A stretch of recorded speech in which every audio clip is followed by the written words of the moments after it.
Hey, what are you doing over there? What? Ah! Cut the broadcast. Cut the broadcast. Get the camera over here. Get him on him. Okay. Move him over. Move him to the side.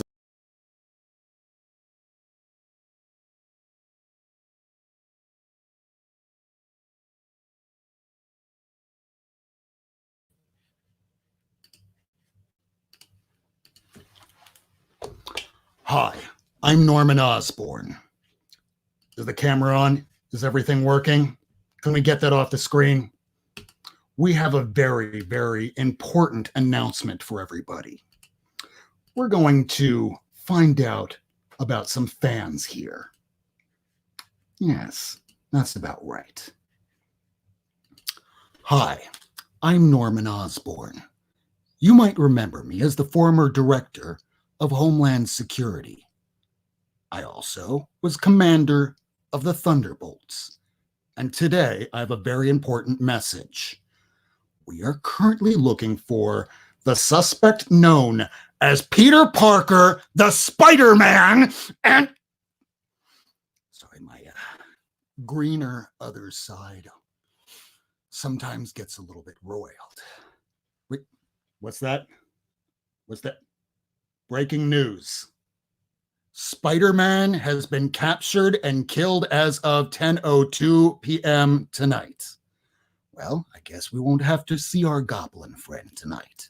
So until then, I guess we can return you back to your former host. I guess his name was Rob something or other. So I guess we'll add this guy here and we'll just let him do whatever he's going to do.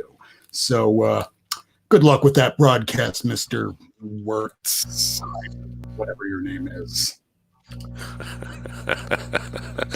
Good evening, everybody. How you doing tonight? Thanks for joining us. We got some great comics to show you today.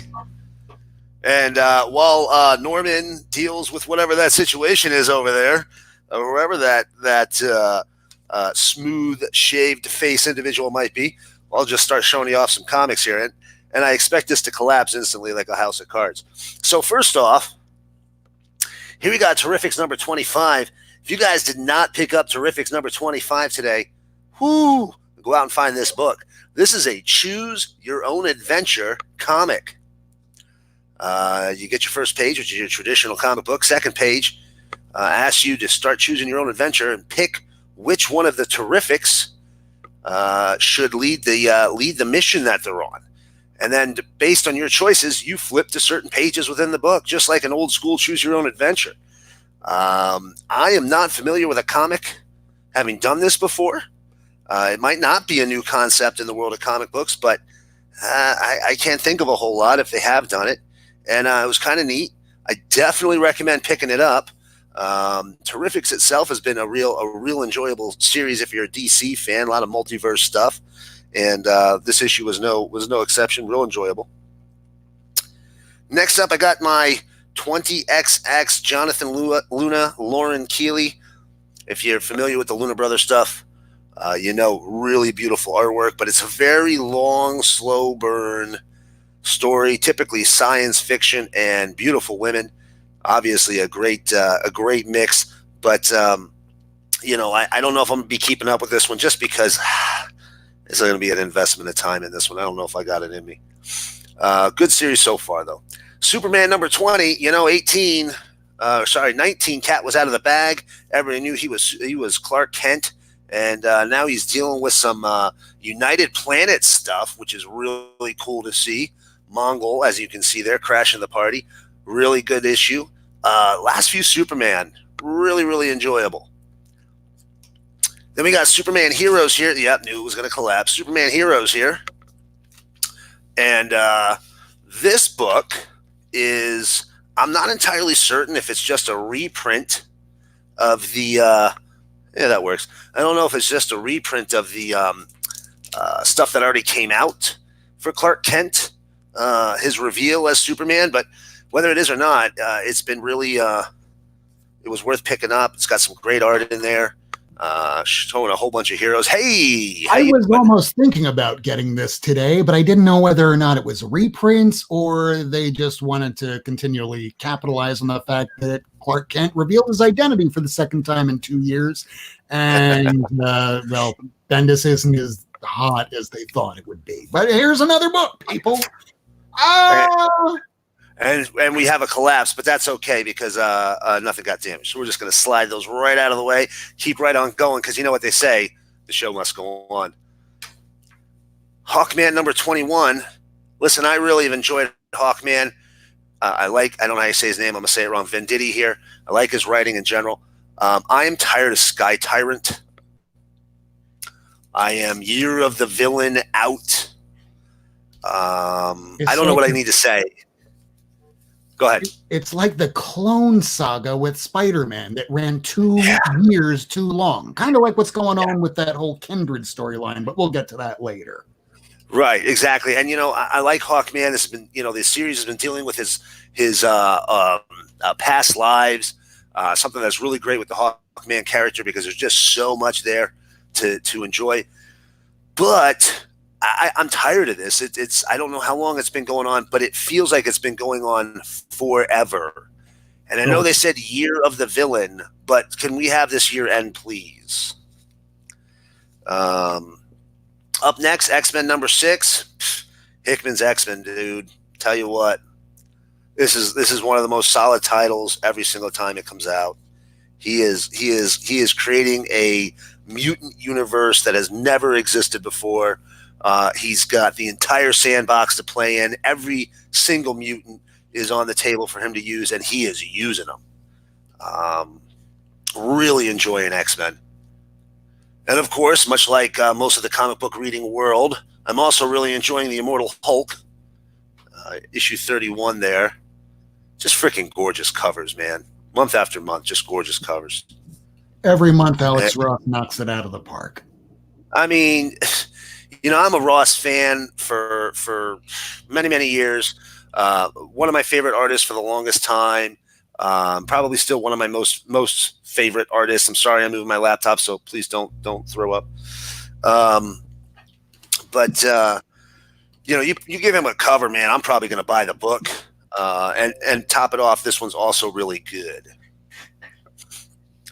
Next up, Flash number 88. I've been sticking with Flash in DC because it was dealing with, the button stuff, and then, it had the year 1 storyline, which was really good. But the twice a month, man, Flash does not need to be a twice a month title.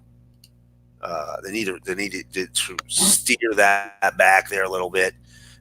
It's just too much Flash. Most characters don't need 2 titles a month. Flash doesn't need 2 issues a month. When they have this many titles, or at least in my opinion, when they have this many titles, you can't keep up. You wind up getting behind, and sometimes you get so far behind that they're on issue 89 and you haven't read any of them. Right, and what happens is you stop, not you, but other people stop buying the title because they've gotten so far behind on it. So I actually think this ends up working against them in the long run. I mean, I get it if you have a really hot storyline, really hot creator, and I'm nothing against the creative team. It's well drawn, it's well written. The colorist is doing a great job. It's just too much Flash. So I don't know if I'm going to be keeping up with that. I might just go back for when they have an event I'm interested in. Next up, you've heard me talk about Ahoy many times in the past. Here we have Dragonfly and Dragonfly Man number 4 from Ahoy Comics. There's something I want to point out real quick on this, which struck me today, and I didn't catch this before, but I should have. If you look at their comics, Ahoy, it's a newer publisher, just started last year. But if you look at their their comics, the creative team, every single member has their name on the cover. Yeah. It's not just writer, it's not just artist. It's every single person on the creative team. And not only that, but for all the backup stuff they do, they even include the names of all the extra stuff in the back of the book. Because when you buy a comic from Ahoy, you're not just buying a comic. It also is going to have a prose piece. It might have a poem. It might have some funky pseudo-science-y thing in the back of it. It always includes something extra. And maybe you like it, maybe you don't. There's been a couple of them in the back I've really liked. There's been a couple I was like, man, I could have lived without that. But they're giving you more for every book that you buy. They're giving you something else to try out, which is just, it's unique and it's fun. Jamal Eagle doing the covers, like, how do you not love Jamal Eagle, man? His work is just fantastic. And then last new book, before I get into some real exciting stuff,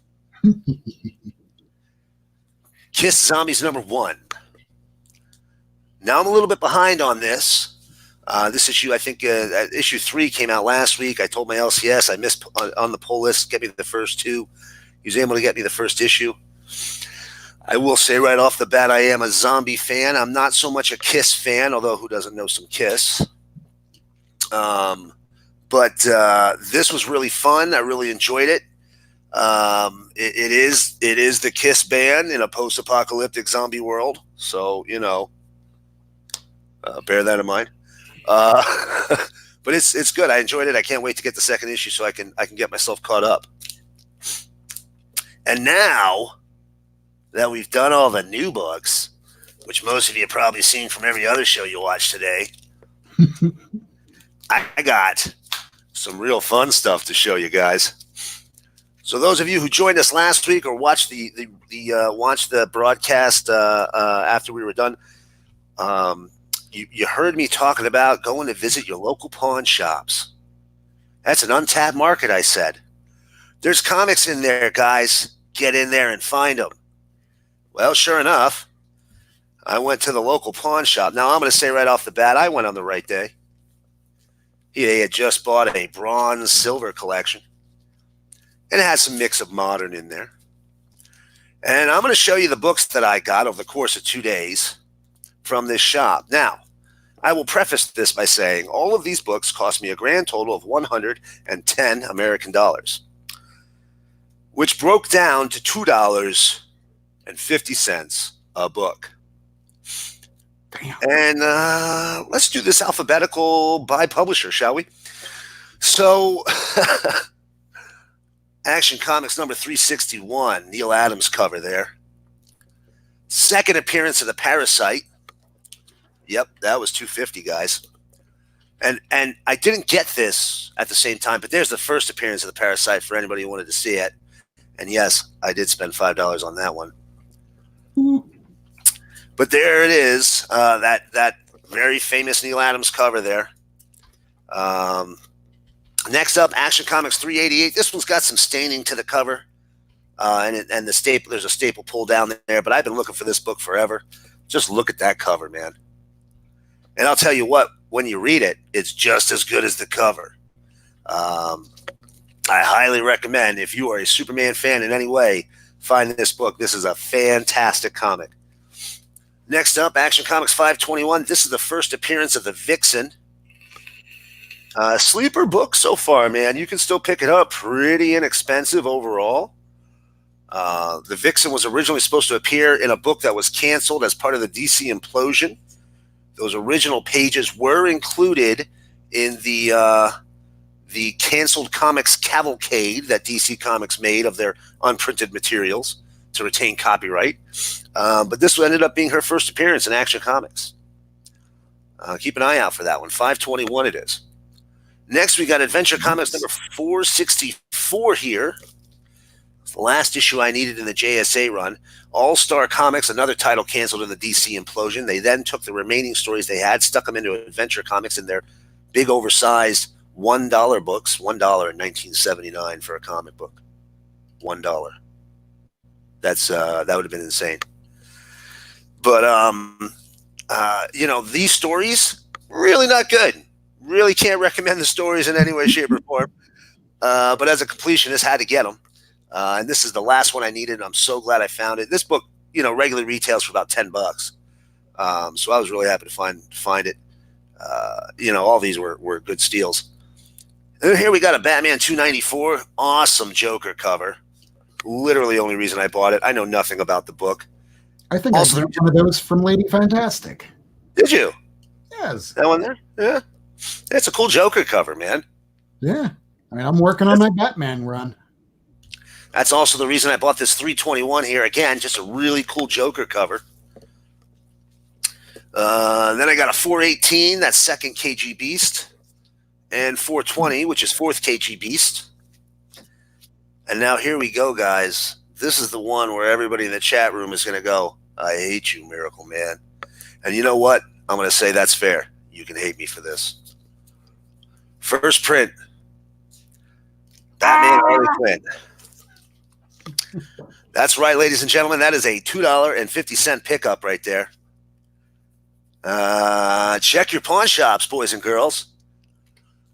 This came in that same collection. Like I said, there was some modern mixed in there. So the way it really worked was the bronze stuff, he charged me $4 a piece. The silver stuff, he charged me between $5 and $6.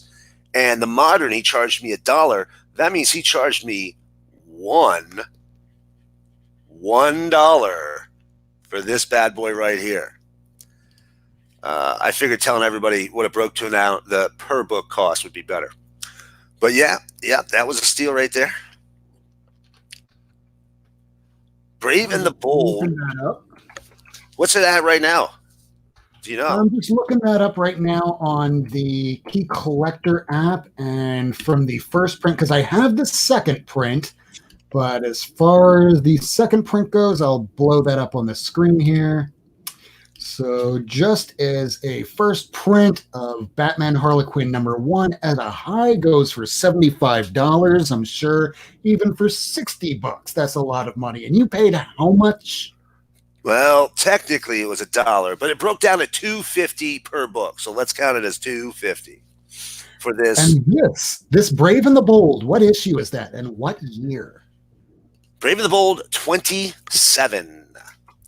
So that is the issue. That is an issue of the Suicide Squad. For those of you who don't know, the original Suicide Squad was soldiers, typically fighting dinosaurs, and this is no exception. But the bigger significance of this issue isn't the fact that it's Suicide Squad or Brave and the Bold. It's the fact that it is the issue before number 28, first appearance of Justice League of America. And this one he threw into the pile. This one he said $5. I said okay, but again, all broke down to $2.50. Unfortunately, it's a Carl Rosa special. It's like my Doug copy. Yeah, you got a Doug, I got a Carl. Goddamn Doug. Goddamn you, Carl. Nobody's ever watching Carl, man. That's why he's always in trouble on that show. He was always in trouble on that show because nobody was watching him. Sorry, a little Walking Dead stuck in me there. Detective Comics 574, not the death of Jason. This is a year and a half before the death of Jason. But that is Jason Todd that he's carrying there as a little dead pixie. You never really realized how short those short pants were until you saw Batman carrying them. At least in my opinion. But good issue there. Detective 585. This is the first rat catcher, boys and girls. I picked up the second rat catcher 2 weeks ago. Was looking for this one.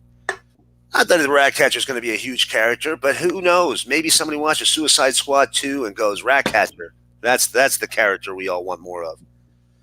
Rat catcher is going to be played by a female in the Suicide Squad movie that just started filming. So we're still quite a ways away before even Ratcatcher even gets the first picture in costume. And it's Ratcatcher. So if you have those issues that you pick up for $1, sell them as soon as you can, because it's going to come right back down to that. It's going to come down fast. And then I got a couple of Jack Kirby beauties here. I'm going to do the Jack Kirbys back to back, even though it takes them out of order. But here we got Forever People #2. Getting real close to finishing off my Kirby stuff. was looking for. I mean, you give me a Kirby book, I'm going to buy it. I'll never pass them up. But this one here, the New Gods, the Fourth World stuff in general, is just some of my most favorite of his DC work. Here we got New Gods number 6, another Jack Kirby beauty. And here we got New Gods number 8.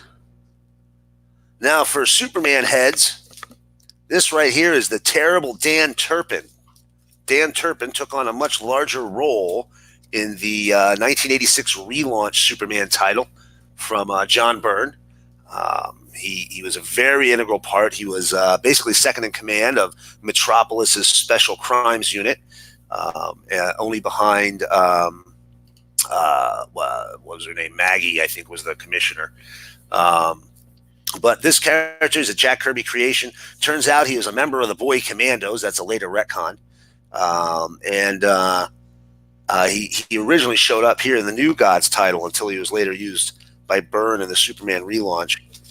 Just so you guys know, the Superman relaunch, in case you weren't aware, by John Byrne, which is when I got on board with Superman originally, was essentially cribbed entirely from the mind of Jack Kirby. Oh, yeah. It was almost all his characters, all his creations. So that was one of them right there. Here we go. We got 2001, A Space Odyssey number 1. Jump into some Marvel because another Jack Kirby book. Just so you guys know, if you ever get a chance to get the hands of this book, open it up, read Kirby's little manifesto he wrote in there. And basically it tells you the only mandate between publisher and production company for the film was like 3 plot points, and everything else could do everything they wanted to do. He was allowed to do literally anything on the book, and it shows. All right, now we got a couple of 100-page giant Justice League of Americas. Again, these were those part of the 250 pickups. 115 and 116. And I'll tell you what, man, these suckers, they're hard to get with a nice bind. These 100 pages, they did not stand the test of time. Just the binding and the way that they put the staples in. Right.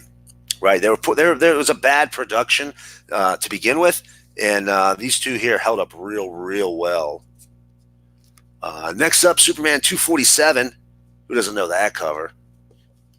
Oof. Gorgeous book. I mean, for 250, just how could you have gone wrong? Couple of Superman's girlfriend Lois Lane's. Now, I'm not going to lie. I like the bondage covers from Lois Lane. There's a lot of them. All right. There's a lot of them. There's a reason. And not just Lois Lane, also Wonder Woman's of the era. But if you get me a Lois Lane cover where she is handcuffed or in some manner not in the best of shape, I'm probably going to buy it. Oh, and I just remembered the one that I was looking for. Justice League of America number 110. Yeah. Did you get that one? I did not get it, but I do believe I have it. Ooh, nice. Second appearance of John Stewart. Oh, yeah. Yeah, I've been trying to put that Justice League run together for years. I'm getting close, but I still have like 80 issues I got to go. I think I have like 160 on solid. Wonder Woman 207. Once again, we can see her as a damsel in distress there. Here's a little bit better representation of Wonder Woman kicking some ass in number 266. Now, we're going to get into some cool Marvel stuff, guys. First up, Giant Size Avengers number 4, featuring the wedding of Scarlet Witch and the Vision. Oh, yeah. We've been looking for that. Going to be a little bit bigger of a book, I think, as WandaVision kicks off. I think we're going to see a little interest in this one spike. It's, I think, going for around $25-$30 right now on the Bay. But I think that one there is going to have a nice bump coming. Defenders number 6. So close to finishing Defenders. I think I got like 12 or 14 more issues to go. And here is one of the tough ones. Not a Defenders, but Doctor Strange number 2. Defenders Appearance. Uh-huh. Guys, this is a $50 book. online. I think the lowest I found it for was $35, and it was whipped. $2.50, man. Couldn't beat it. And because I am a Defenders fan, here we go. We got Nighthawk, Doctor Strange 29. Grab that. Giant Size Dracula #5. Now I'm going to ask you in the chat there, for those of you who see this Giant Size Dracula #5, does anybody know why this guy is a big deal? Lilith? Oh, wait. Do you know what? John Byrne? I said in the chat. Well, it looks like Rob left it out of the bag, but yes. Damn it. This is John Byrne's first work at Marvel. I knew it was one or the other. It was either first Lilith or it was first John Byrne. First John Byrne, but that's okay. That's all right. It was a fun game for the second or two that it lasted. You mean a game like this? Yep, there you go. Twins. There we go. Giant Size Fantastic Four #4. First appearance of the Multiple Man, Jamie Madrox. Mighty Thor 330. We're always twinsies around here. Apparently. Mighty Thor 337. First Beta Ray Bill. Show it. I know you got one. Oh, that's coming up when I show my books. All right. You mean this one? Hold up. Yep, there you go. Then we got a Moon Knight #8, getting real close to wrapping up that volume 1. Further along than I. And here's another nice little grab. First print of the first issue of Transformers. Again, that came out of the $2.50 a book, man. And that one just the other week wound up coming into the top 10, where that book's now going for $75 in high grade. So I saw a run of that, the first 4 issues, when it was supposed to be a miniseries before they went, well, making a lot of money. Let's just put out 5, 6 and keep it going. And I saw that for like $50 at CJ's Comics. I am kicking myself in the ass for not picking it up. Did you watch the show? Quick sidebar before I finish. I got like 6 more books, but quick sidebar before I finish. Actually, I got like 10 more books. But have you seen the show The Toys That Made Us? Yeah. Have you seen the Transformers episode? I did. That episode was so incredibly illuminating to me. So many things that, I mean, I knew about the background, but I did not realize that so many of those characters were named by Marvel executives. And, to hear all that and see like actual Marvel folks talking about it, that was really cool. So if you haven't seen that show on Netflix, I highly recommend taking a look. Yeah, it's all these clips from like back in the early 80s of people that today are super, super old. It's kind of like if you're watching that movie Terminator Dark Fate and you go, well, I remember Linda Hamilton back when she was smooth-faced and now she's a grandmother. It's kind of like that. You're watching Right. smooth-faced looking comic creators. Right.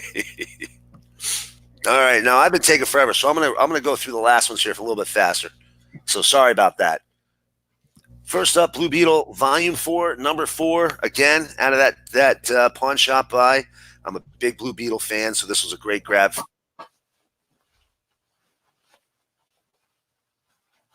Uh-oh, did your audio just cut out? For me, as Miracleman? Uh-oh. Miracleman? Uh-oh.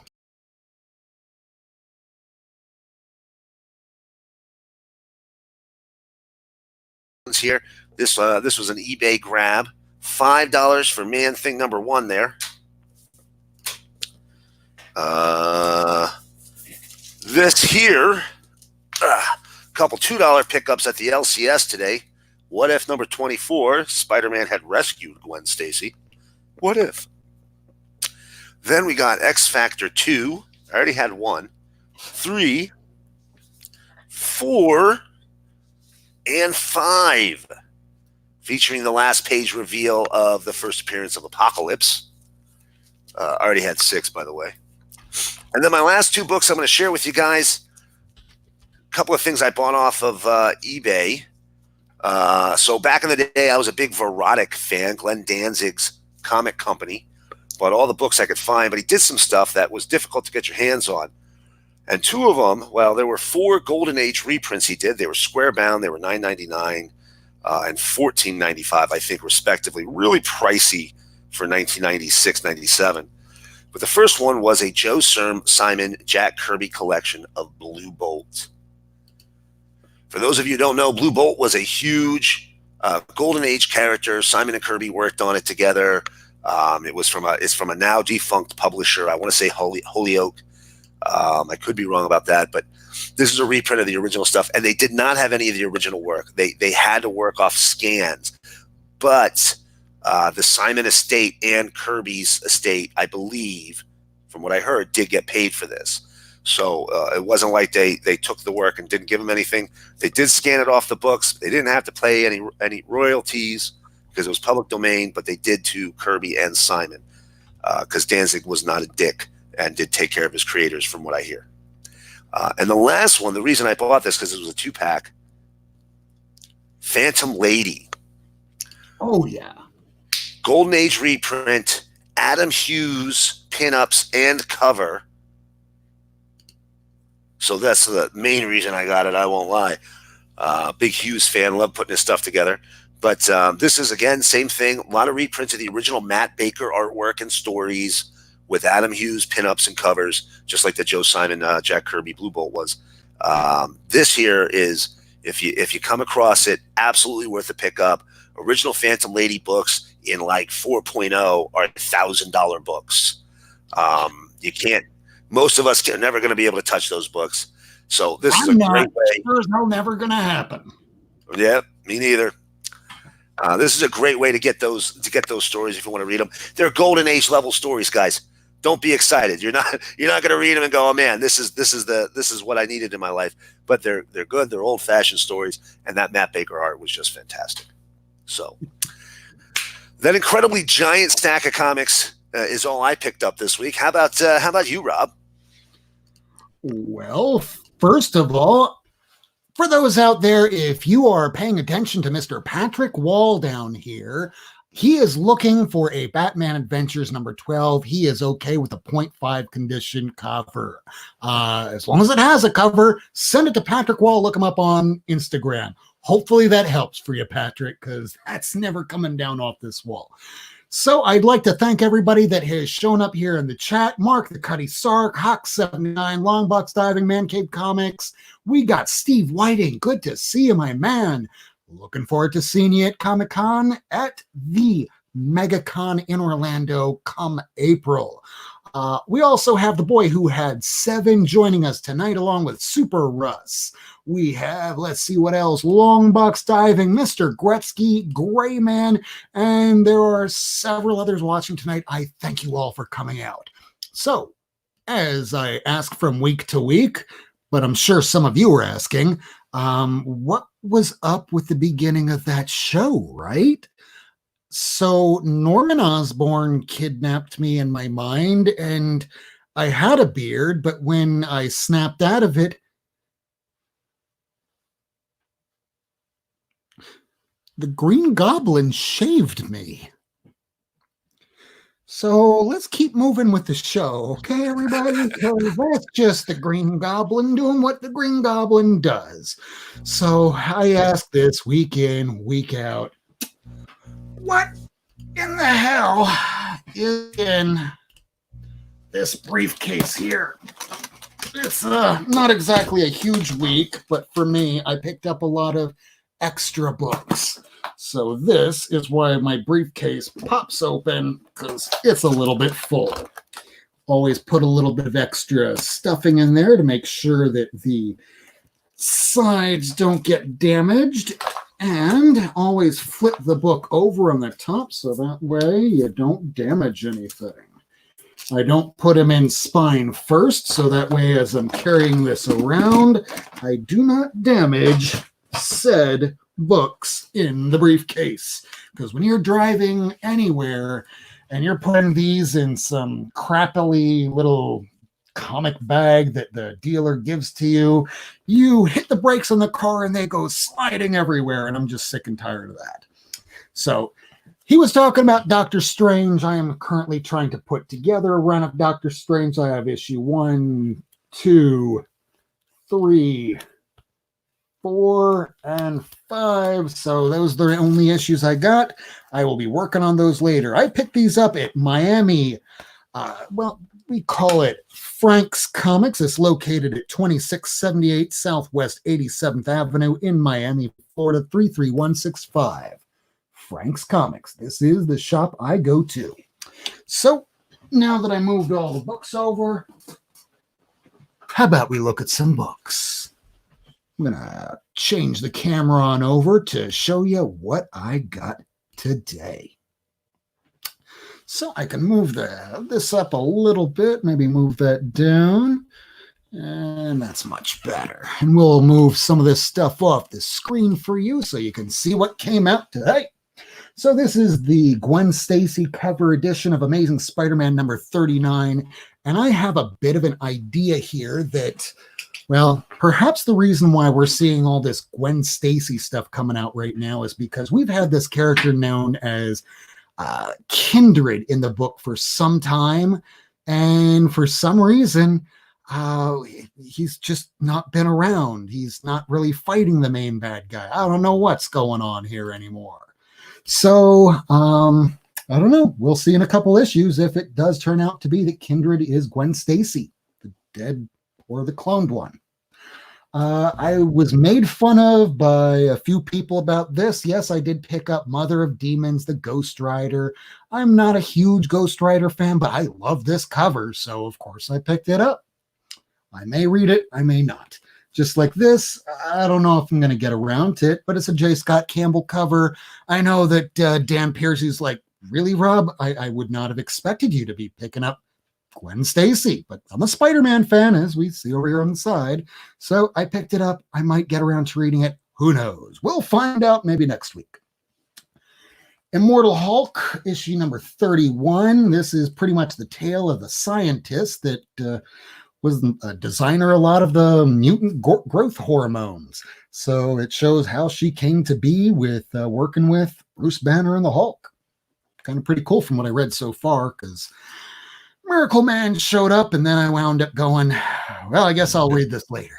There's Spider. Good to see you joining the chat room. And yes, I did wind up getting that Gwen Stacy, even after that little back and forth earlier today. And no, Patrick, I do not have a 4.0 copy to sell you. I don't sell my comics, really, as most people know. Speaking of things that I probably should get rid of eventually, I've not been digging Dan Slott on Iron Man, but I'm continuing on with the run. And the issue 2 parallels a lot like Machine Man issue number 2, the first appearance of the Iron Man 2020. So it's a nice correlation. Thor issue 3, this is badass, no spoilers, but it's Beta Ray Bill versus the Hulk, and there may be a reason why issue number 339 might not be worth as much as it was yesterday as it might decrease today. That's all I'll say about that. Do read Thor issue number 3.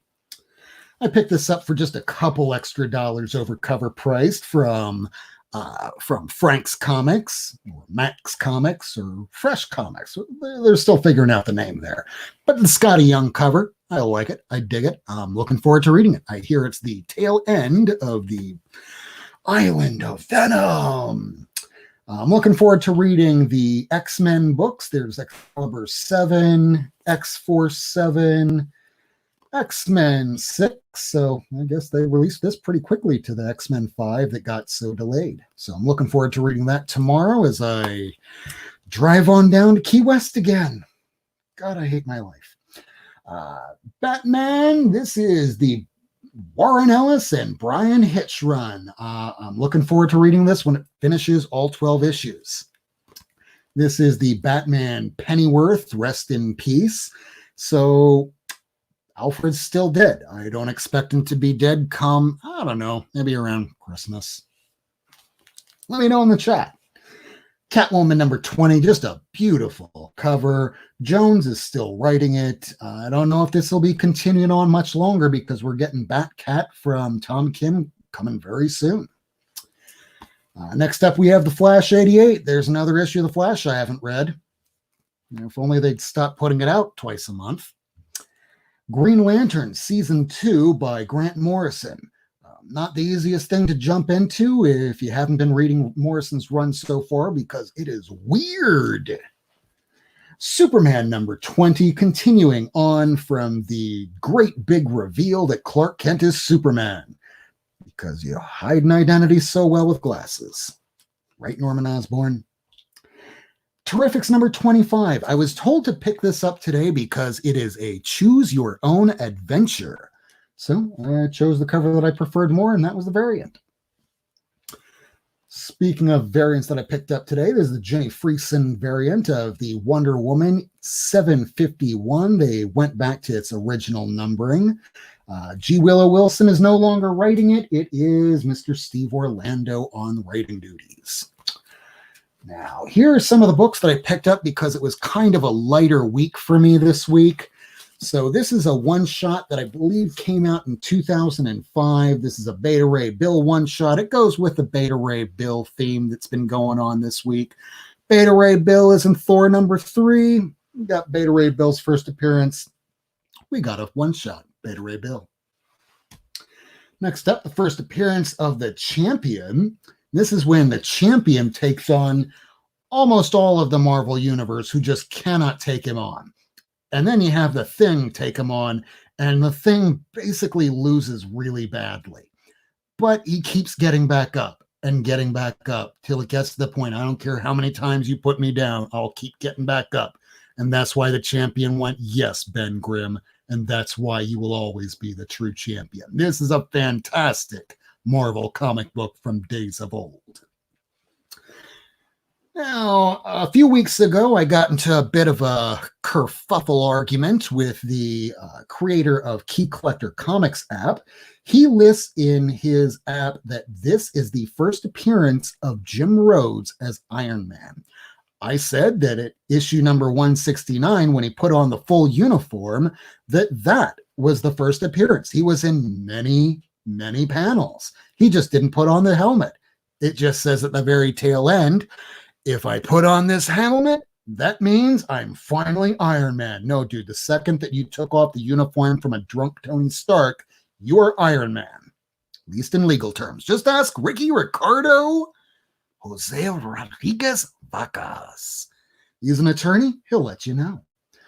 I picked up this special edition of the New Mutants. This has been a top 10 book. It was just at the shop today. It has a bit of a spine roll, so I picked it up for about $10. I could probably get that pressed out, no problem.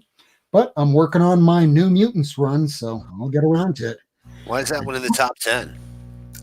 Because in this issue we have a Valkyrie, and I guess in the new Thor movie, they're going to be using several different Valkyries. So one of them appears in here, and this one just started shooting up. It goes for around $20-$30 on eBay right now. Shut the front door. I kid you not. It's weird. It's just like I'm not going to pay $30 for a New Mutants 14 just because Magic joins the team. I don't think it's worth it. Right. It's just me. I could be wrong. Speaking of things that I think are worth it, this Iron Man, the Invincible Iron Man number 54, is the first appearance of the character known as Moondragon. She doesn't go by the name Moondragon in this issue. In this one, she's simply known as, oh my God, I kid you not, Madam McEvil. She continues on with that name for several issues until later on she finally gets around to calling herself, and I have it. Of course, I have it on hand. I do get that question quite a lot. Rob, how do you have all these issues on hand? I just do. So this is the first time in issue number 105 of Daredevil and the Black Widow that she finally goes by the moniker Moondragon. A bald woman and confident. Gotta love that, right?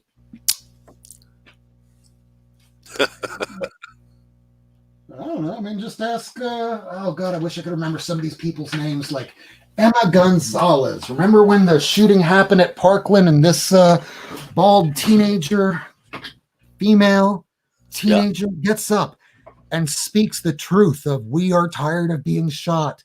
Love bald females. They're very strong and confident, especially Moondragon. This I picked up for a pretty good price. This is the first full appearance in just one panel only of Ultron.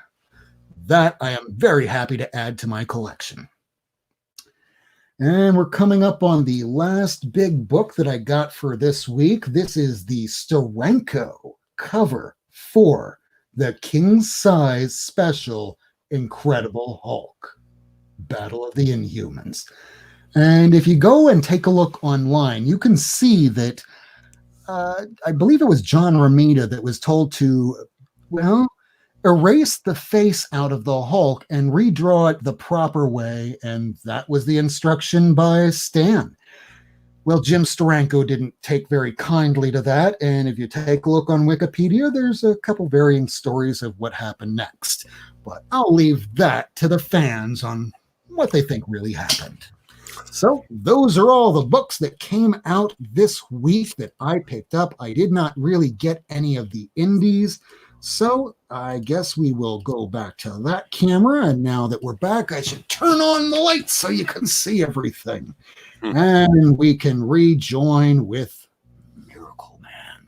Hey.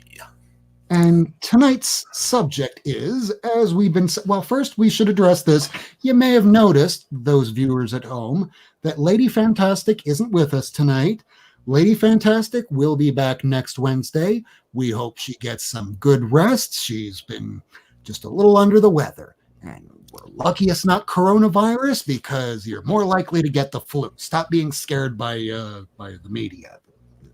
They just want to sell stuff. So the big thing this week is, because we always say later in the broadcast, because we always show the comic books first that just came out, our hauls, what we picked up, and even just the two of us, just myself and Miracleman. It's gone 47 minutes now. Yeah. So the big thing that we want to talk tonight is, for decades, we're talking all the way from the 30s, 40s, 50s, 60s, 70s, 80s, 90s, 2000s, all the way up until about the Marvel Cinematic Universe. If you read comic books, you were a nerd. You were a dork. People made fun of you. And telling people that you read comics would come with a certain stigma where you might not want to divulge that information. You want to might repress that way deep down. There's videos on YouTube that you can go and find of old collectors from the 60s and 70s going, I just paid $100 for the first issue of Superman. There's not a lot of them out there. And like, holy shit, did he just say he spent $100 for like Superman? And there's us going, oh my God, he got that at a great price. And then there's, we'll just call them the Muggles, that don't know any better. They don't know about the value. They don't know about the history of how the chain effects of one character led to another being created, to another, to another, to another, to how we now have Wolverine and the Punisher be good guys instead of, oh my God, they're murderers. So how do you, Brad, Miracleman, wind up approaching those that may not normally read comic books and they just want to go, okay, so what's this thing about? How do you wind up getting them over to your side? Well, I'm gonna preface my little bit here with Muggles. I like that description. Me and my crew, we refer to them as the Straights, and that once upon a time, just as you said, you really didn't talk about being into comics. It was something you kept to yourself. Maybe you had a friend or two who were also into comics, but it certainly wasn't something as celebrated or as widely accepted as it is today. When I first met my wife, I told her about this episode and what our topic of conversation was going to be. She laughed, and I decided I would share with y'all how I introduced her to the fact that I was a comic collector. Now, my collection was nowhere near what it is today when she and I first got together. That was 20 years ago. And so, a lot of stuff has happened in 20 years. One thing that happened was, I got to spend more money. And so when I first met her, I said, I'm going to bring some of my comics over. We started kind of I started kind of staying at her place, and I was like, I'm gonna bring some of my stuff over, and I brought a long box and a couple of hardcovers.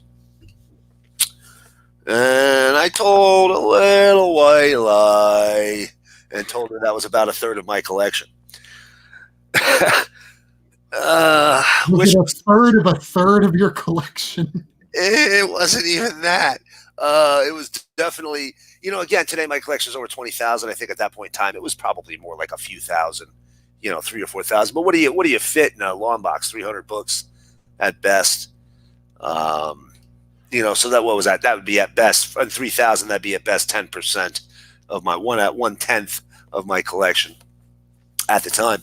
And, so I wasn't even straight up with her right off the bat. I kind of brought him over and kind of, let's see what she thinks, or, if I pick up a comic and start reading, does she give me the look? And she didn't. And luckily, she's a very understanding woman. And when I showed her what I actually had, did not call me a fucking liar, and kick me out. So for her, I kind of white lied my way in there. But in the past, We've all done it. We've all done it. When there was a time when I didn't tell anybody that I was into comics, the only people who knew I was into comics were really close to me.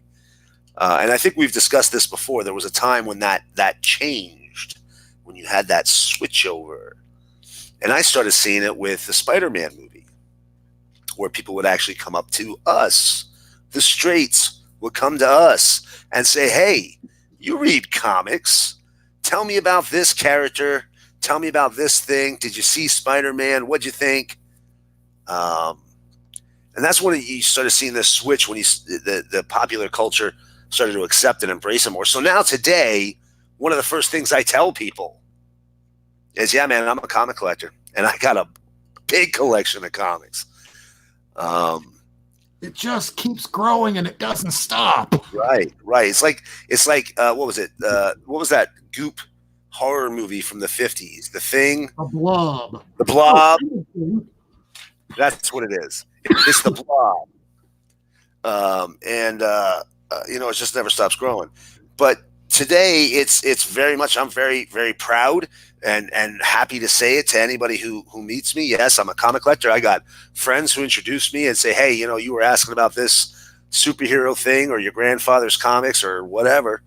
Miracleman over here is the guy who knows all about that stuff. He can definitely tell you about it. So I lead with being a comic collector now when I meet people, as opposed to once upon a time where I hid being a comic collector. Well, I wound up hiding that off and on, mostly during high school. I did not have any comic book shirts whatsoever. During college, I went to an art college. So that area, it was more or less okay that you read comics, but to the teachers, of course, comics are the lowest common denominators of art. They would rather the Marcel Duchamps of the world get all of the credit and the Jack Kirbys be left in the gutter. So what I did during my senior year project was to create a comic book. And I showed it from step by step, photographing the whole process. And the idea was to put out a single page a day. So I would do the full pencils, full inks, and I was pretty quick about it. This was before I broke my neck for the second time. So after I finally got the first issue out, I'm like, okay, I'm doing pretty kick-ass here. I'm going to try out for Marvel. I'm going to start spending a lot more time on these pages. I'd spend 2.5 days on a single page, and then I get into a car accident and break my neck, and I'm back in the hospital again. Which is why I read a whole lot of comics, because when you're in a hospital, you have nothing to do but watch TV, read, or kill time doing something by sleeping. So reading comics it is. And that really does help save a lot of people from boredom. But to me, when I tell other people I read comics, at this point, now that I have a YouTube show, I approach it by technology. I go, well, I have about this many. And I show them basically this room around me. And when they see that room, they go, oh, you have a lot. So then the next impression that I get on their face is usually one of two things. Or if I tell them, well, that's probably worth upwards of $100,000 or more, could be $1 million even. They're like, oh, wow, tell me all about it. If I get this, where it kind of looks like they smelled some really good cheese or some really bad meat, those are the people that you don't even bother really approaching. Because there's sometimes, what's that one line from a movie of sometimes you just have to leave the hard to reach chips go. Hard, right there. You can't convert everybody to your way of thinking. So for those people, I just really don't bring it up at all.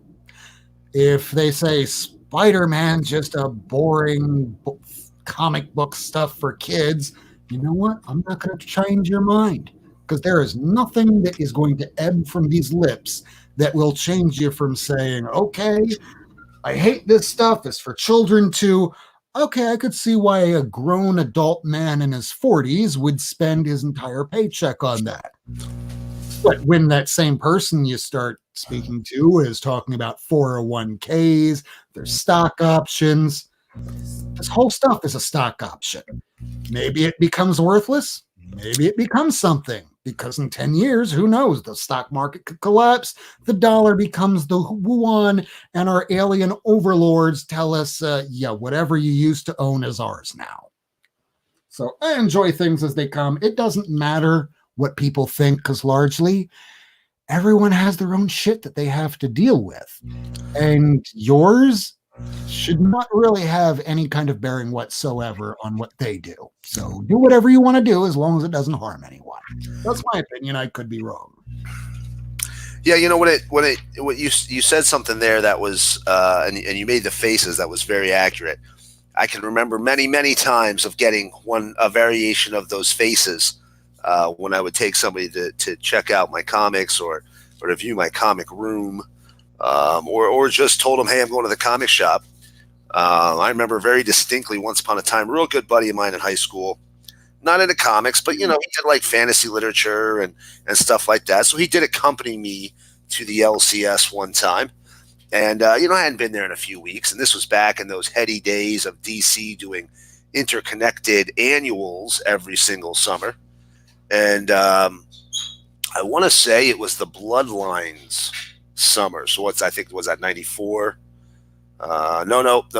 That'd be like 92, because the Elseworlds was 94. Yeah, it was right around 0 hour. Oh, yeah. Real quick, we have Comics on the Mind joining us. I wanted to throw him here in the chat room. And to our alien overlords, hello. Thank you for letting us read comic books still. All hail my alien overlords. May you not kill us in our sleep. No probing, please. Well, just asked Rob, are you an artist that only enjoys doing your own style? Or if someone were to ask you to do something in a particular way, would you be willing and also enjoy doing something like that? I think artists in general like to challenge themselves. Since I broke my neck, I have since had a bit of a tremor in my hand. I don't have the same fluid line that I used to, because mine was very manga-esque. But I don't derive the same joy out of doing it. It becomes frustration. And I don't feel like being Ren from Ren and Stimpy all the time, screaming at a fucking page. You idiot! Hey, Hialeah. What's up, Hialeah? So let's ask you, Kirk, when you're dealing with people in your life, whether it be somebody that is somebody you've never met before, somebody that you might consider is, well, this might be a friend that I know for a long time, or do you just go, you know what, I'm not going to say a word? How do you approach people about your comic books? Well, I'm definitely a big believer on killing with kindness, so I just show my excitement. I embrace my nerdiness. Even my students are like, "You're a big nerd, Mr. Kerr." I'm like, "Oh, thank you. I appreciate that. I just take it as a compliment, because I was in that category of like growing up in the '90s and getting my butt kicked because I was a nerd. I didn't read comic books like a lot of people, but I was still in that nerd culture. Like I collected Pokemon cards. I loved video games. I always had toys of the action figures. I talked about comic books and I had comic book shirts, or just like nerd culture shirts. And yeah, especially like living in East Oakland, like no. East Oakland and black, like it was definitely like outside of like that subculture, So Yeah. definitely got a lot of ridicule for it, but Well, I myself grew up in a really quaint little town. It was right on the corner of Boy, You Got a Purty Mouth and and Schitt's Creek. And in Pencil and beautiful Pennsyltucky. And I will say that most people that I knew in the area, they actually had a couple of comic shops. But most people I knew in the area, certainly most of my peers at the time, none of them really seemed to be into them. I did find out years later a couple of them actually were, but just like me, didn't want to tell anybody they were into comics. But yeah, later they're like, "Oh yeah, I was reading comics that whole time." yeah.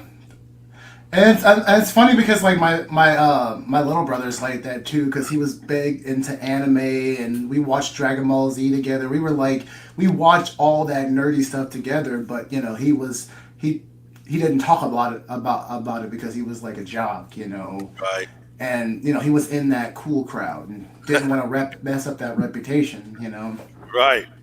Right. So, how's that reputation like 10 years later? Oh yeah, it didn't matter, right? and of course, You were spending time back to enjoy what you wanted to do, right? And it's funny because I've learned like even after getting out of high school, like that high school mentality still falls into like the adult world, because of course when you graduate from high school, you are an adult. Your numerical number never matches like your mental number. I didn't grow up until I was 26, so I started. I'm a big kid at heart, but you know what I mean, like being adulting. Right.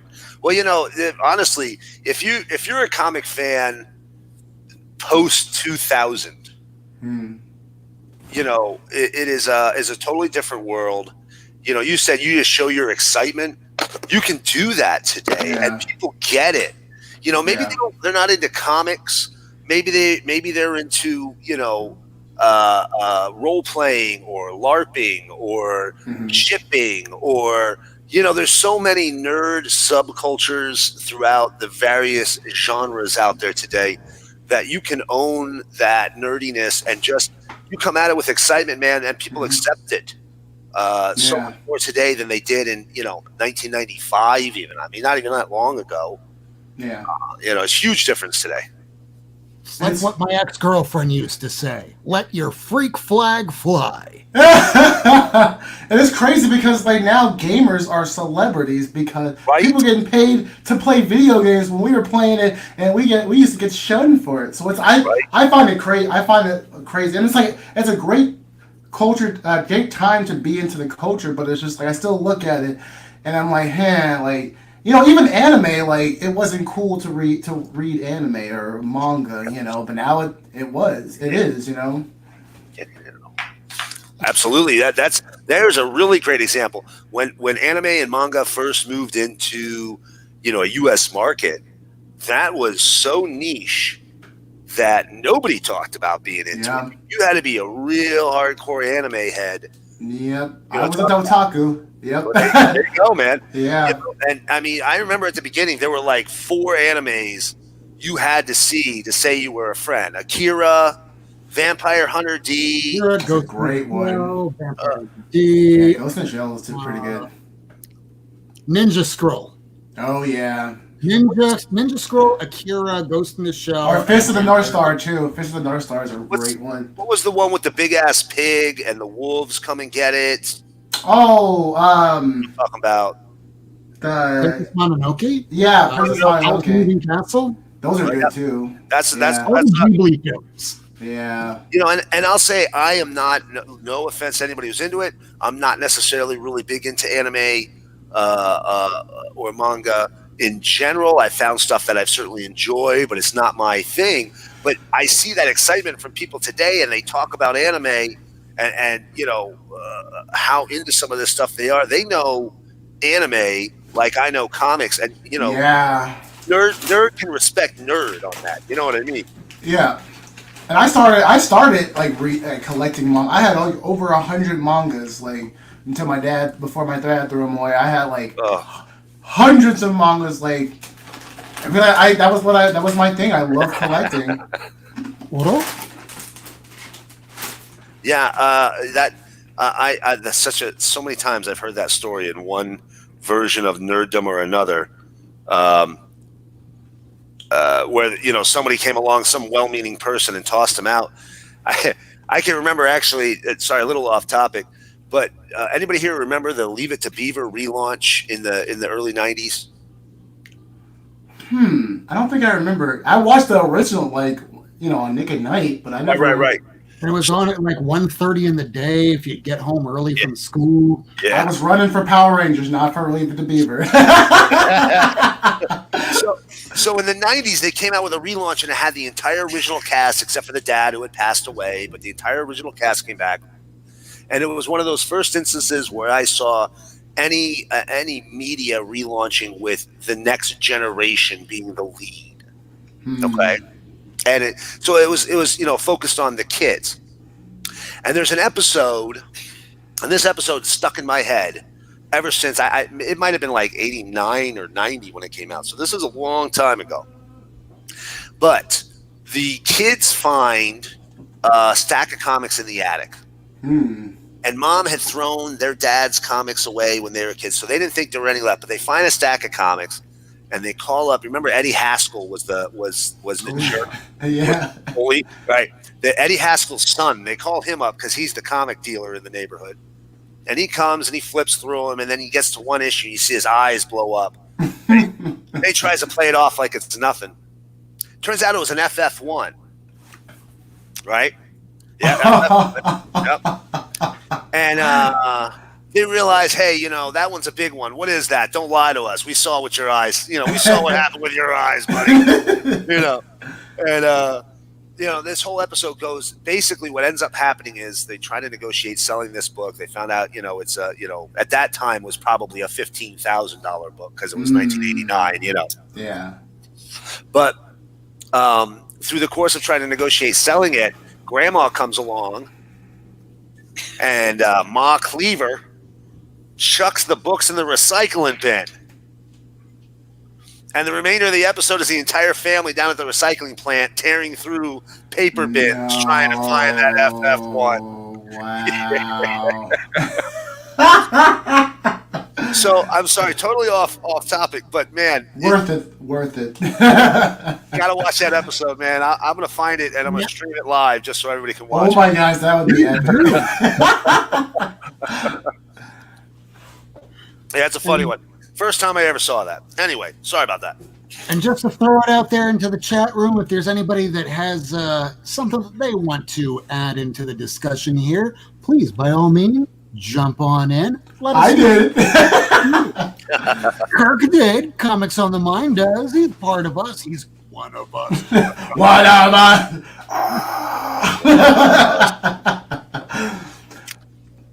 And we would also like to wish the warm sorrow for the Parker household that Mr. Parker lost his life fighting the Hobgoblin today. And it was Norman Osborn that shaved me. And we're going to keep on with the show, all right? He has an alibi. He was shaving your face. Listen, all I'm saying is, He took Rob, over my mind when I was looking in the mirror and Rob might have a career in the legal profession, but he looks like he could be a vice principal all day long. Yes, yes. Oh my goodness, yes. Vice principal worst right there. So you thought you might like to go to the show to feel the warm thrill of confusion, that space cadet glow. Well, I've got some bad news for you, such as Rob wasn't well. He stayed back at the hotel, but they sent me along as a surrogate man. We're gonna find out where your fans really stand. You don't need no education, kids. Yeah, see, this took a horrible turn. So, anyway, so yeah. So how about parents? Anybody here have parents that when they found out you were into comics were less than supportive? Oh, my dad, like he looked at it as like funny folk stuff, so he definitely wasn't very supportive of it. If it didn't have to do with baseball, like he wasn't very supportive of it. You know, Yeah. I come from a sports family, so Right. yeah, he pushed Right. that agenda, not the comic book agenda. I wish. It's like, give me comic books. How about you, Rob? I still have my mom calling me regularly, at least once every 2 weeks to go. So there's still some boxes left here. And for those Tell her to call me. to be fair, they're probably dollar boxes because if I looked through them and I didn't think they were important enough to come with me in the great big move, they're probably crap. But as you've seen, like stuff that was crap a couple weeks ago, like, and I'm going to throw this up onto the screen here because I've been doing this week in, week out. So we have my worst top 5, and this isn't to say that this is the worst because Biggie will say the top 5 worst comic book shows, which you watch that as a cool roast. So my top 5 for the week of Wednesday, the 12th, New Comic Wednesday, we have Avengers 57. It is the first appearance of Vision. Of course, that is because of the WandaVision show. We have Thor 372. It was a dollar bin book all the way up until last week when you wound up seeing the Super Bowl and Loki with TVA right here. Stood for Time Variance Authority. Now everyone's going back to 371, first mention. 372, first appearance as the stupid Time Variance Authority people. It might play out in this show. It might continue on to be something. And if it is something, well, of course, Marvel's going to produce a goddamn like Gwen Stacy, the Time Variance Authority comic. Yeah. So might as well grab it if you can for a couple bucks, but don't spend $15. Supervillains Classics, the Galactus Origin #1. This is a reprint of the Thor number 168 and 69, which you see the 69 right up there, so it's not like I really need to get another one. But I didn't know this existed until I saw it on Key Collector. So there's that. We have Magic Order #1. This is something that's coming to Netflix. One of my best friends in the world, Rufo, he got into this because he's big into Magic. He read it all the way on through, and he doesn't tend to read more than like maybe the first issue or whatever I give him. He wound up reading it all the way through, and it's a non-comic reader. That tells me this has some good legs. That's and good. lastly, Avengers 10, because if Captain Marvel 2 happens, we might wind up seeing... Yep, it's on... Oh, Rogue! Suck the very life out of... Yeah, I remember that. And she like throws her off the bridge. That was like a crazy read. That Avengers Annual 10 up until this year was like a $10 book all day long, man. You could find those books for $10. They were... That's what I got mine for. I bought mine for $10. Right, nobody cared. You could get it for a first appearance of a big mutant character. It was vastly undervalued. Yeah, I agree. Shooting up. You had mentioned that Magic Order, and I just want to say I read that whole series, and I'm not. Yeah, what did you think? I'm not normally big into magic books in general. You know, even though I read the funny books, magic, I guess, is a step too far. I can handle flying men from space. I can't handle, you know, rabbits out of hats.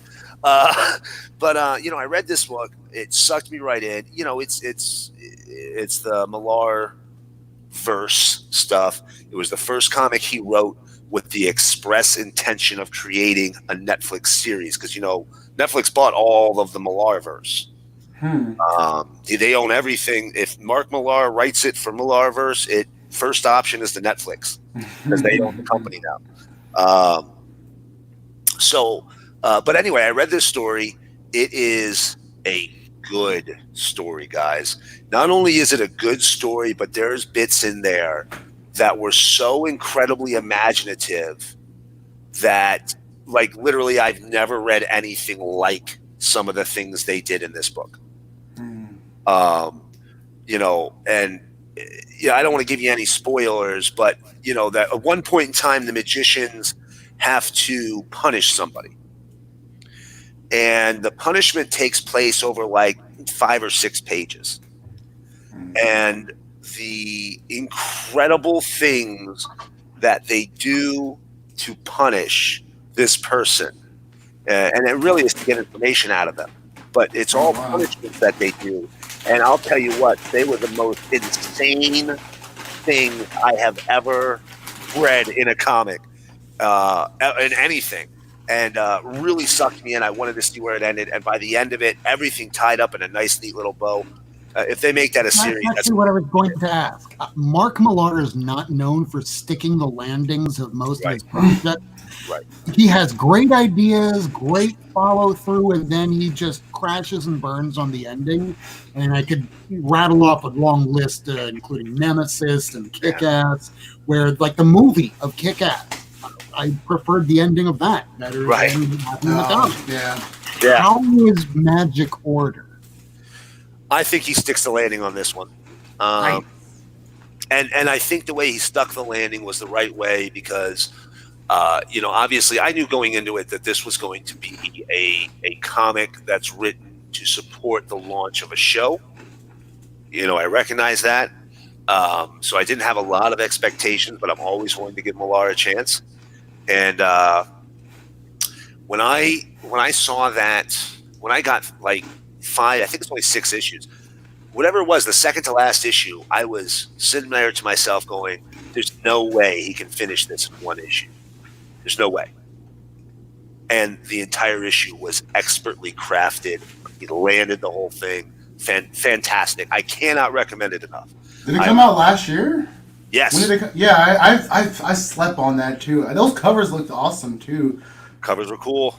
Is there a trade for it? I might buy that in. I'm sure. I think there is, and I've been seeing for the last right before Christmas, but after Black Friday, there were plenty of people on Instagram, on these YouTube auctions, that 9/8 of Magic Order, $30, maybe $40 shipped. It's like Kanto, man. You wish you didn't sleep on that now. Yeah.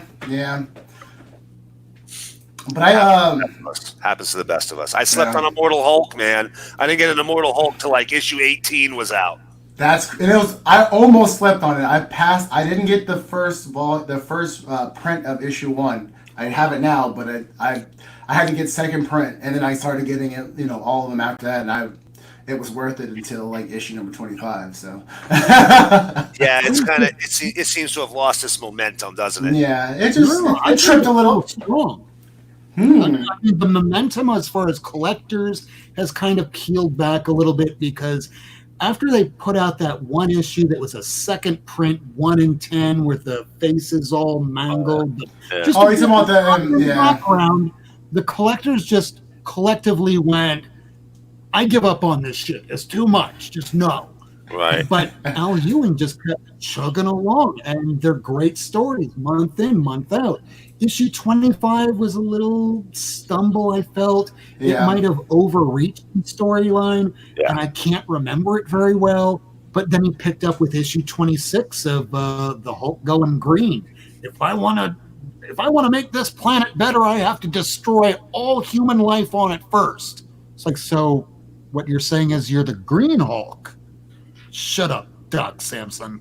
Yeah. And it's been good. It's still good. So do read it. The Alex Ross is knocking out of the park every month. No, yeah, I agree. Dude, Ross does a cover. There's a 90% chance I'm buying the book. It doesn't matter if what's in behind that cover. I'm probably buying that book. So are you buying those Marvel X books? Oh yeah. With a smile on my face, man. Cover. I know. I need to get those. If it was like the original Marvels, where he does the interiors as well, and he's using photo realistic, where he's using his dad as frickin' Superman and Batman. Right. Yeah. But instead, it's just the cover, and the covers are okay-ish. I want to read Kingdom Come. I haven't read it yet, but I always hear great things. God, yeah. I read Marvels, and that was so good. In 1999, I worked for the Warner Brothers Studio Store, which a lot of people don't remember them. If you're not familiar, think of a Disney store, but with Warners, okay? But they had a very extensive art gallery. And part of that art gallery, because it was the 90s, a large chunk of that art gallery was carried by the work of Alex Ross. Wow. I have a JLA piece by him. I have a JSA piece by him. I have the Crisis on Infinite Earths piece by him. I have his Superman Peace on Earth piece that he did. Whole bunch of his plates, ton of stuff. I was the top salesman in the Northeast and got to travel to meet him at a gallery convention. So basically, one of the gallery stores, one of the bigger sellers, had not a convention, but it was basically like, let's get all of our best customers together and we'll do a special. We'll do like a special show. We'll get a couple of guests. Alex Ross was one of them. And I got to go because I was top salesman. It was the only reason I got to go, but everybody knew I wanted to go to meet Alex Ross. Yeah. So I'm not going to say what I thought of him after meeting him in the 90s at the height of his fame and popularity. When people from comic companies were walking up to him going, here's a blank check, please hand us some pages and fill in whatever you decide is fair. Wow. I met him at that time. I didn't get anything autographed from him directly because there really wasn't an opportunity. But I have a whole bunch of pieces hanging in my house that have. That's crazy right there, because his pieces are expensive. Oh yeah, they're pricey. These are lithographs, so they're limited. Like my Crisis is there's a production quantity of 350. My JSA I think was 300. I think the JLA was 250. So there's not a lot, but there are some of them. Yeah. And I have this person that was speaking with me earlier today that was, I knew we were going to be talking about something like this. Now, when we're talking artists, if somebody is not fully aware of comics and they're still thinking that it's this very crudely drawn stuff that's very disposable, bring up Alex Ross. Just go, let me check my phone for a second and just pop up one of those Mortal Hulk covers. Like the one where he's fighting against the demons of hell in this giant rock god. I think it was issue 9 cover or 12. Oh, yeah. Show them that, and they'll go, okay, so tell me more about this interesting thing called comic books. Do they all look like this? Like, no, there's so many different styles. There's a style that looks like Norman Rockwell, if you like that. His name's Frank Quietly. There's styles for everything. You want more cartoonish? You have Steve Dillon. You want a lot more detail? Todd McFarlane and Greg Capullo. You want stuff that's written for like a small child? You have plenty of Archies. You want stuff to the high end, the highbrow? You have the Watchmen and the Sandman. There's stuff for everybody. It's like manga. At least in Japan, that stigma is completely obliterated because you have manga for cooking. goddamn cooking. That's true. Walking. Yeah. And George Carlin talking about back in the day that if there's an activity that more than 2 people participate in, even jerking off. I mean, there's an anime for every sport. Come on, like there's something from. Like comics should not have that kind of stigma at this point, but you're still going to have people that are have an orbit around them of other people that have similar tastes. Yeah. This is why 10 years ago, if you were hanging out with younger kids or younger male friends and the name Justin Bieber came up, you would start ragging on that poor kid. Yep. And he wasn't a poor kid. He was a total douchebag and a half. But since then, he's gotten a lot better. But we start this mob mentality of just glomming on, of hopping on, of just piling on and beating until you go, wait a second, was that like an original thought of my own? Or am I just parroting what I've heard from everybody around me and not really giving any? Yep. Are you a part of the flock, the sheeple, as Robert would say? Yeah, that's why this is one of the questions I have for tonight, and we'll throw that around the room. So let's see here. So how would you approach telling somebody ignorant about comics? This is somebody that would just be, it's the crap under your boot. It's worthless. I don't know why you're reading this. Why are you wasting your time and your life? Why are you wasting your life on this? How would you approach something like that? Or would you? Kurt? I was going to say Miracleman. I'm blowing you up. Oh, I get blown up. Oh. That's interesting. I don't know. Like, I would just compare like the great stories that are out there, because it's not just, yes, we have walls of books that look like they're just books for people to read, but like there's story. Like for me, the stories are what grabbed me into a lot of these comics, and then the art, And so I would just start by telling them like some of my favorite stories. Like I'm a huge fan of Superior Spider-Man, so I'd probably tell them the premise of that. And like, could you imagine a supervillain? A supervillain everybody's heard of, Doc Ock, Dr. Octopus. Everybody knows him. He took over Peter Parker's mind. Did you realize that? And that's a modern book. No, oh my gosh, what are you talking about? Read the book. When I was dating this one woman years ago, she since passed last year, Oh, but sorry she was the one that had to wind up telling me certain things that even I wasn't getting. That I would try and approach the 6-year-old kid he was wearing a Spider-Man shirt, and I started going, did you know in the comic books that Spider-Man's mind is being controlled by Dr. Octopus? And the kid's mind looked like it just exploded. Right. And then I started getting into the minutia of how it all happened until his eyes just sort of glazed over. Right. I lost him entirely. Right. Is there a way of going too far, or do you just kind of want to keep it superficial? Just you're right. Interest. Is there a way of going too far? That's real easy to go too far, man, especially at our level. I mean, if you think about it, how often have you found yourself in your day-to-day life running into somebody that's able to keep up with you on comics? How often? Never happens, right? Never happens, right? I got a crew of 3 guys I hang out with up here that I'm in my 40s, and I finally met people that can keep up with me. But one of them owns my comic shop. That's the only reason. Okay, it's the only reason.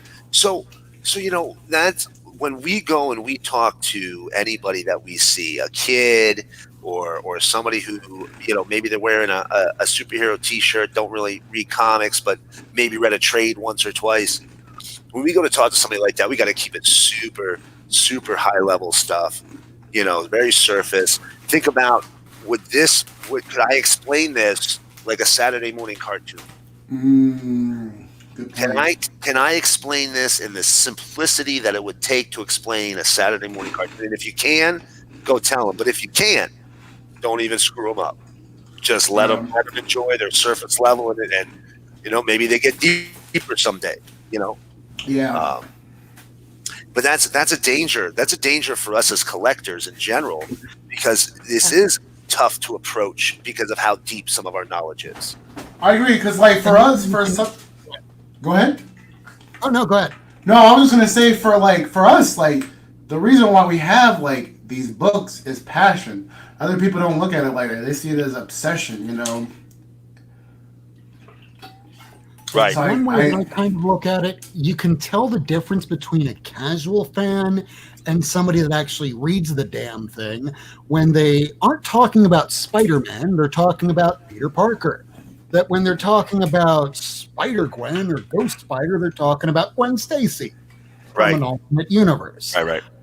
But if you're talking to somebody that hasn't read any of this stuff and you start getting into the intricacies of why Gwen Stacy is now in the modern universe and that Peter Parker, an older Peter Parker, died in the other universe as a younger Peter Parker so that she could have her powers, you just lost everybody. Right. You just went with, it's Gwen Stacy, she's from another universe and she's Spider-Gwen. That's it. You're done. Yep. Right. Yep. That's enough. Oh, who's Gwen Stacy? Oh, she was she was Spider-Man's girlfriend. That's all you got to say. If they go any deeper, man, you don't have to go through, because you know what's going to happen. Somebody asks that question, starts talking about it. Guarantee somebody's going to start talking about some head like us who's in deep. He's going to start talking, and they're going to tell them all about Gwen Stacy, Captain Stacy, Green Goblin. Then they're going to get into how in Mexico there's an urban legend that there's a alternate run of Spider-Man comics where Gwen Stacy never died.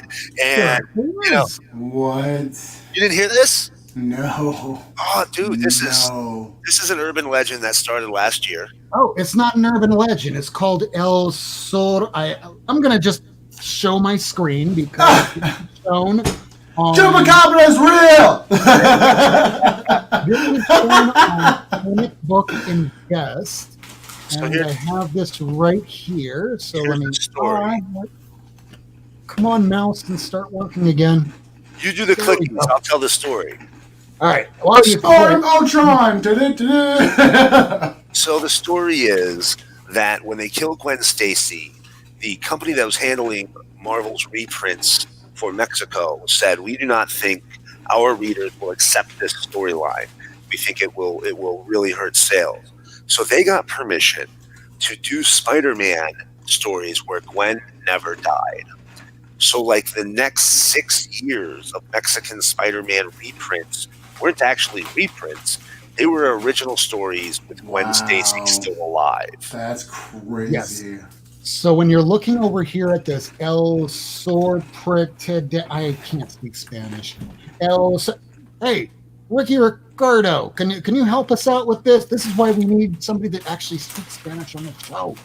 El Sorprende Hombre Arana, issue 128, is the issue where it continued moving forward with the original storyline of, well, we don't want to kill Gwen Stacy because our readers seem to really like this. Right. So we're going to have Gwen Stacy just go ahead and up and marry Peter Parker. Oh, wow. So the stories went in a completely different direction in Mexico.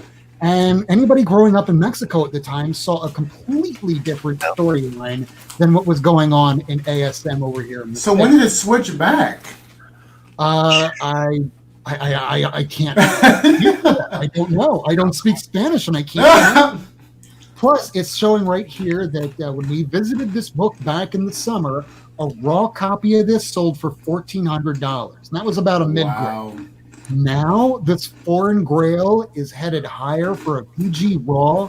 A copy sold last week for just over $1,900. Wow. Jeez.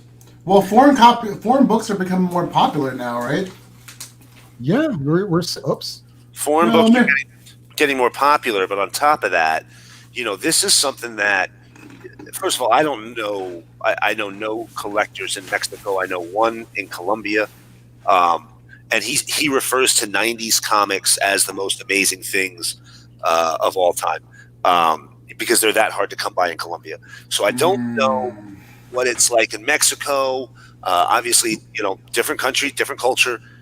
They also had more access to Marvel reprints, Spanish language reprints at the time. But I don't know people in Mexico who collect comics like we do here in the States. So who's got decent copies of any of that? Yeah, that's true. You know what I mean? Like, Yeah. I bought comics in Mexico before, and they're either straight. Well, I didn't, but somebody bought them for me, and she just made a face at me because she risked her life to get them. But we've gotten comics in Mexico before, and their stuff is, it's lower grade. It's usually on like a newsprint paper, and a lot of times they'll take full color comics and they'll reprint them in like a 2-color, it'll be like a black and red. So the whole market is very different. So who would even have kept them like we would keep a comic? Yeah. I'm sure that back in the 70s, you wound up having a few kids that were, however much money it cost to buy these things in contrast to however much a person paid in Mexico. I'm sure there were some enterprising young kids that were going, well, I'm just going to stick this in a stack, stick it in a stack, stick it in a stack. There might be some with some spine rolls, but I'm sure there's some decent copies out there. But yeah, you're not really finding these above like a VG. If you're finding a fine, you're hitting the jackpot. It might as well be a 9.8 to you. Yeah. Right. Mexico is a very dry place unless you're around the coast. So at least that helps that you're not going to get the humidity in the book that you'll have more around here in the States. Right. So there's some positives about looking for those issues if you are, but there's just another thing. When you're telling people, hey, I'm into comic books, it's not just rare key issues, the story. It's about the history that goes into all this stuff. Totally agree. Once you finally, some of us wind up, if you have enough money, being able to fill up a full run of Amazing Spider-Man. Reggie collects, just did it recently, and now he's going, what am I collecting next? I saw that, yeah. Yeah, so he might wind up doing X-Men next. And you know what? He'll finish that too. Some of us might even be able to get so far as to get even all the way from Detective Comics. If you're a millionaire, some of us that are super millionaires that can get every issue of More Fun Comics, the first appearance of Spectre and the Green Arrow and Aquaman. It would be cool to do that, but after a while you go, okay, well, I think I finally have all those. What do I move on to next? Well, I cleared out all the horror. Oh, I cleared out all the war comics. What else? Foreign books. And if you are into like Adam Warlock, I was talking to a few people on Instagram. There's some of these reprints of those Thor issues that are German, Dutch, whatever it is, very low prints. And you find these in higher condition that are correlated to the keys, and you have a whole new market that you're looking for. Just what we need, right? More stuff to take up more space. Right. Don't give them ideas, Rob. Another thing we're looking at now, why is everybody so, I'm just Marvel, I'm just DC? Well, just a couple days ago, T-Mobile just bought out Sprint. It is not going to be very long before we have one more media buyout away from Disney acting like Rocket Raccoon going, I want that arm, but it's my DC Comics, but I want that arm. Don't care. But it's mine. Oh, I'm getting that arm. Oh my God. If they have Marvel and DC, I'm just like, I'm done. So little tidbit of info here. There was a period in, I want to say 1977 or 8, very shortly after the DC implosion, where Marvel very seriously considered a buyout of DC. Wow. The reason Marvel did not buy DC at the time was they didn't think the DC characters were very good. Some bold statement. I mean, that's the man right there. I'm a DC guy, as you can see from my books on the back here. I'm a DC guy. I've always been a DC guy. I've never been a Marvel zombie, but that was in a Roy Thomas an alter ego issue. I want to say like alter ego 91 or something. They talk about that. And it was apparently very seriously considered, in fact, up to the point where they spoke to DC management. So I think they ultimately ended up getting sold to Warner Brothers. Yep. I guess when Warner Brothers got them. And Patrick Wall here has a very poignant statement. Foreign comics are becoming more popular to us U.S. readers because people like Comic Tom 101. Of course. But the real foreign market will be the U.S. comics wanted by other countries wanting the originals. Yes. Now, if we remember towards the end of last year, I can't remember if it was Brazil or Peru, but it was one of the South American countries where their extreme right-wing leader wanted to ban the homosexual kiss in Young Avengers. So you had a philanthropist go and buy all these copies of, I think, Young Avengers 10 or 12. I can't remember which one. Bought out as many copies as he could. Distributed it just like they were flyers, handing them out, and it became a book that crept from $10, $20, $30. Because why? Oh yeah, you can't find them in the United States anymore because somebody bought out as many as they could. Right. It's kind of like when I see somebody going, you know what? I like this character. I can't remember his name. I think he's the Gibbon Gang. I think let's buy out all the Gibbons, every single copy of Amazing Spider-Man 10. And then once you have as many as you can, you keep maybe 20 of them. And then you set the rest of them on fire. Right. And all of a sudden, those 10 that you have are now go from like a $30 book to here's $10,000. Why? Because they were all set on fire. There's nothing left. Right. Patrick Wall's on to something. Mm-hmm. Well, you know, that's one of the things they said about Action Comics #1, right? You've heard that urban legend, right? Yeah. So Action Comics #1, the original publisher of Mad Magazine was actually the same original publisher as EC Comics that pulled pre-code horror stuff. And Geisher, Max Geisman, something G something. Gaines, something. Yeah, Max, something like that.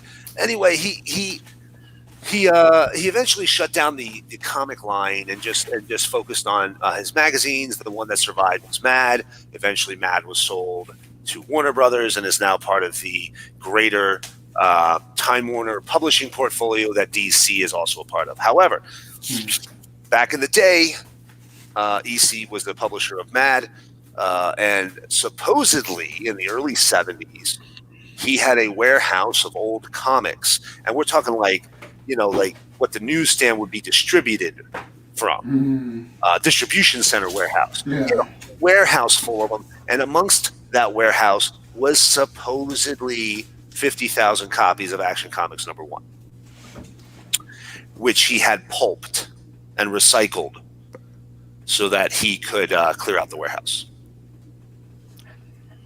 Oh. So Back to that Eddie Haskell moment, huh? Yeah.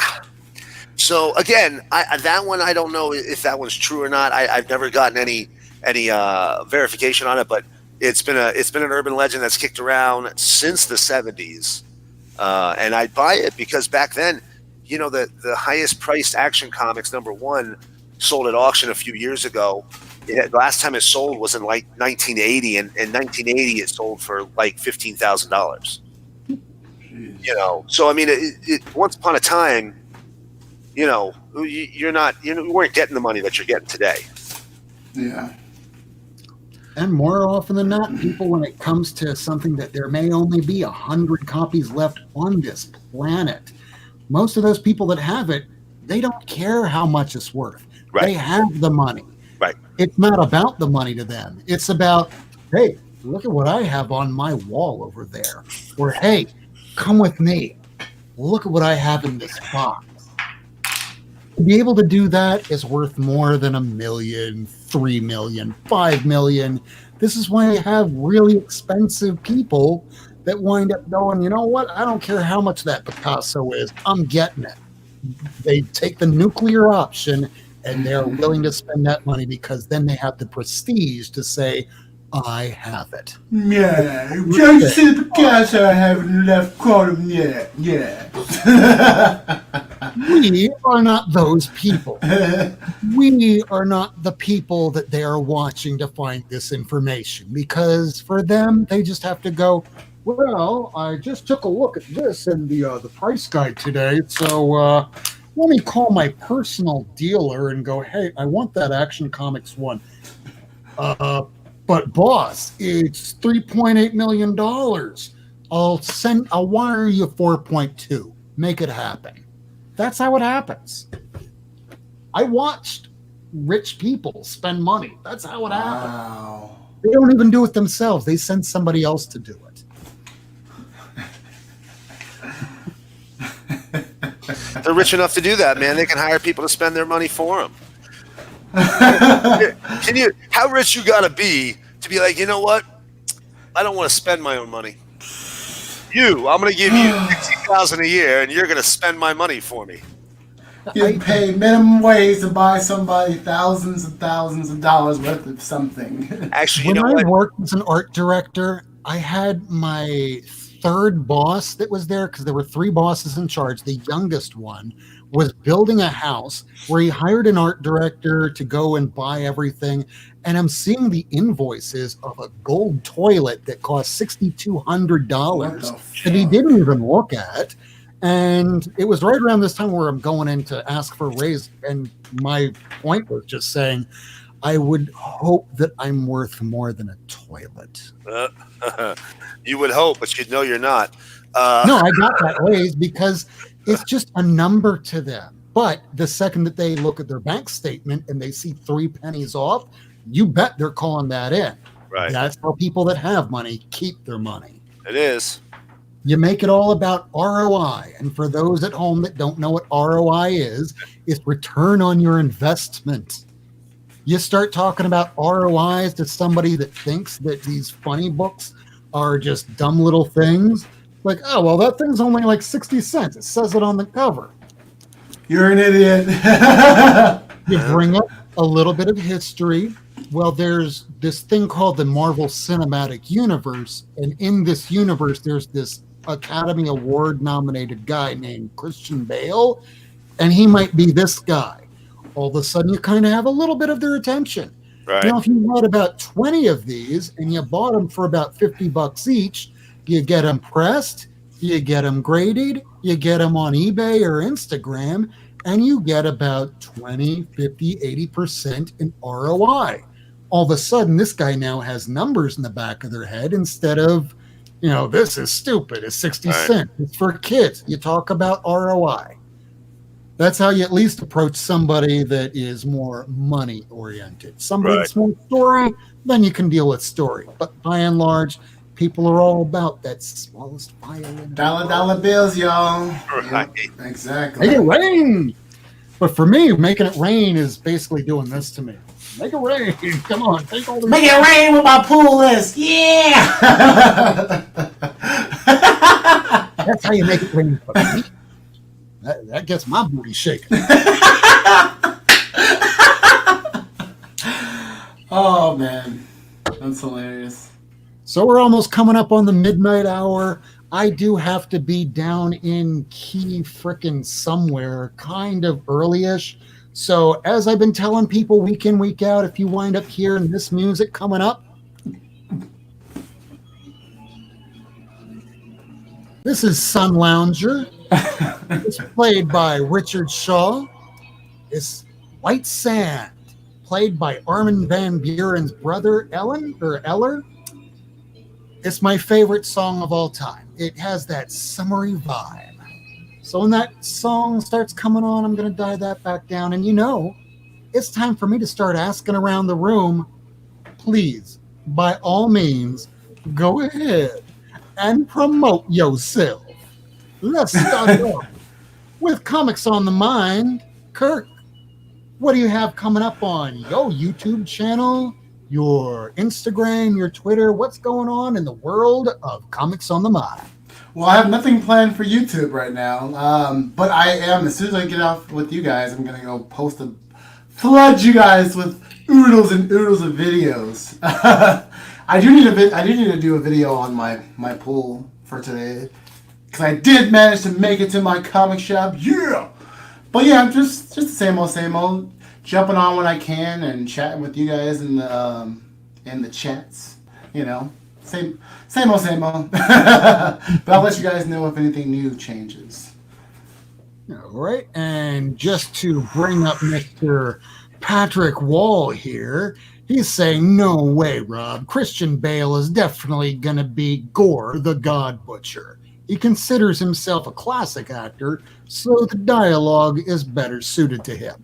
Yes. I don't think he's going to be either Gore or Beta Ray Bill.